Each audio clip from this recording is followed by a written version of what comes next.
I would just like to say that DreamWorks 1 year ago put out one of the best villains to any animated movie of all time. He was scary, he was well developed, and although he's not in the movie that much, you still feel like he's constantly there. Around 1 year later, I went to go see Kung Fu Panda 4, and after seeing Kung Fu Panda 1 again when it's re-released into theaters, I was like, oh my god, wait a minute, we might actually have one of the best animated movies of all time coming on our hands if DreamWorks puts in the care and attention that Kung Fu Panda needs into it. I would just like to say that this is not a review of the movie. I'm not going to be saying that this was a complete and utter disappointing movie. Oh, whoops, I accidentally said that. But I'm here to specifically talk about the villain of Kung Fu Panda, the Chameleon. Now, coming from Kung Fu Panda 1, 2, and 3, no matter what your opinions are on each of these villains, they all are good villains. They're scary, they're menacing, and their presence seems to be very well written throughout the entirety of the movie.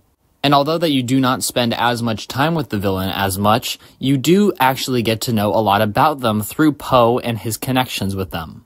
And if you haven't guessed it already, the Chameleon has none of this. She's a very misused character and a complete misfire from the directors. Her concept is cool, and what she looks like is cool, and her backstory could have been cool, but just wasn't. They fumbled the ball with this one pretty badly, and there's a couple reasons for this. Let's talk about how she's barely in the movie.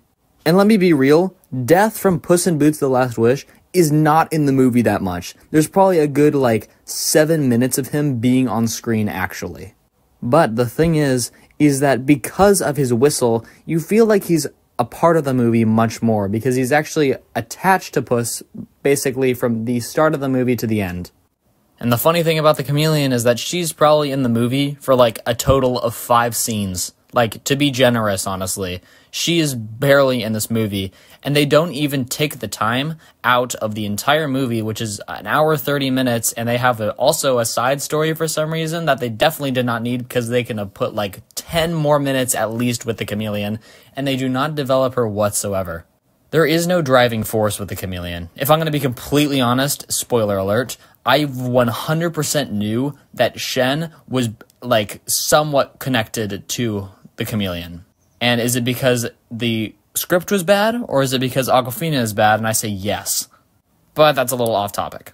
If we're taking the original Kung Fu Panda, we had a reason to be scared of Tai Lung, because Shifu and Oogway were scared of Tai Lung, and his return was a big event for them. Something that needed to spark change, and that's why Po was cast as the Dragon Warrior. As well, we get to see Tai Lung escape a prison, something that seems actually impossible to escape, especially with the amount of guards, but he pulls it off and actually proves that he is a villain to be afraid of.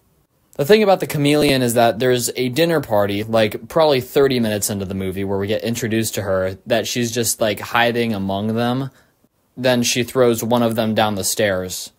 And then, an hour later, we actually get to the plot of, oh, I have the staff, I'm going to take Tai Lung's stuff. They did Tai Lung, Lord Shen, and Lord Kai dirty in this movie. There's no actual, driving force behind the Chameleon either. She wants something, and to be completely honest, I just saw the movie, I have no idea what she wants. She just wants to be powerful. There is no other factor to that. If they were to add probably 10 minutes and get rid of the side plot with Po's dads, I think that this movie would probably be honestly much better. Taking the time to develop a villain to be afraid of is something that every single movie that a villain is in needs to have. If you outright say, that's a villain, be scared of him, audiences are not going to take the villain seriously or be afraid of them.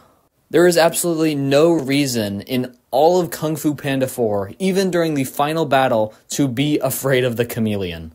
Whereas in Kung Fu Panda 2, we have every intention to be afraid of Lord Shen and view him as a villain because of what he did to Po and Po's family. If they were to do the Chameleon justice with this movie, let's say, they needed to go much harder on pushing the fact that the Chameleon is a bad person. Throughout the movie, she has intentions to do bad things, but the thing is, the children in the actual, underground facility place have done more evil things than she did throughout the entire movie. Especially when coming out of the movie, she accomplishes nothing. She takes the chi of Tai Lung and all these different characters that we have met before, but she gets overpowered and overthrown. Whereas, let's say Tai Lung was beaten by Po because Po actually outsmarted Tai Lung. It's not necessarily that Po was stronger than Tai Lung, but that Tai Lung thought that Po was stupid enough to just kind of let him have it, but Po put up a fight and was able to win. And in doing so, Po knew that they couldn't keep Tai Lung around because he was just going to break out of another prison, so he had to actually banish him. And yes, Tai Lung does banish the Chameleon back into the spirit realm, but the thing is, it's not deserved compared to Tai Lung or anybody else. Overall, the Chameleon is not a good example of how to create a villain, because nothing seems to be deserved of what the Chameleon does. Yes, she has intentions, but she never acts on them throughout the entire movie. There's no reason to be afraid of her, especially when she throws one person down the stairs. And there's no reason to have a twist that, like, something like Shen is actually, like, somewhat not related to the Chameleon, but as a past with the Chameleon, when that twist is too predictable. A villain can't be on screen for too long. It can't be, like, oversaturated so then you see the flaws of the villain. You have to learn the flaws at the very end when the hero actually overpowers the villain.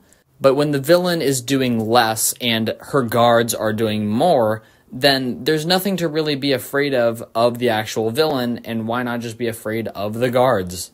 Viola Davis's voice is actually really good, I gotta say. I think that she just was done dirty with this role as well. It was a complete misfire to use the Chameleon. And honestly, they could have pulled off the Chameleon so well, and they just didn't. They could have added some more elements to the Chameleon to make her more threatening.